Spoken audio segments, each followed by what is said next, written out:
नंदुरबार जिल्ह्यातून एक मोठी आणि खळबळजनक बातमी समोर येते। सारंगखेडा पोलिसांनी गुटखा माफियांच्या मुसक्या आवळत एक मोठा दणका दिलाय। देऊर टेंभा मार्गावर पोलिसांनी सापळा रचून तब्बल 5,98,000 रुपयांचा प्रतिबंधित गुटखा आणि सुगंधित पान मसाला जप्त केलाय। या कारवाईमुळे जिल्ह्यातील अवैध गुटखा तस्करांचे धाबे चांगलेच दणाणलेत।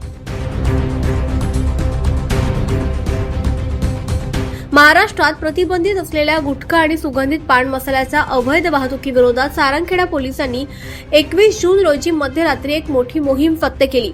एका पांढऱ्या रंगाच्या स्विफ्ट डिझायर कारमधून अत्यंत चलाखीनं या गुटख्याची तस्करी केली जात होती।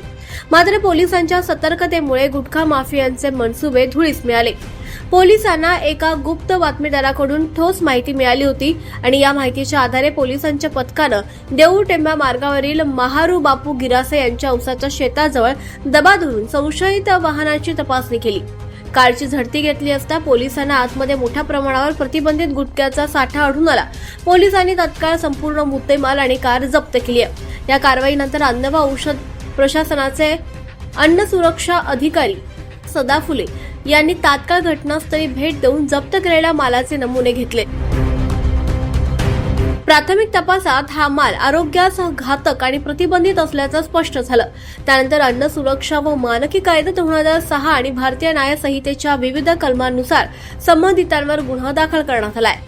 पोलिसांच्या या धडक कारवाईचे सुज्ञ नागरिकांकडून जोरदार स्वागत होत आहे। मात्र केवळ वाहतूक करणाऱ्यांवरच नाही तर या रॅकेटच्या मागच्या मुख्य सूत्रधारांपर्यंत आणि मोठ्या माशांपर्यंत तपास पोहोचून त्यांच्या मुसक्या आवळाव्यात अशी मागणी आता जोर धरू लागली आहे।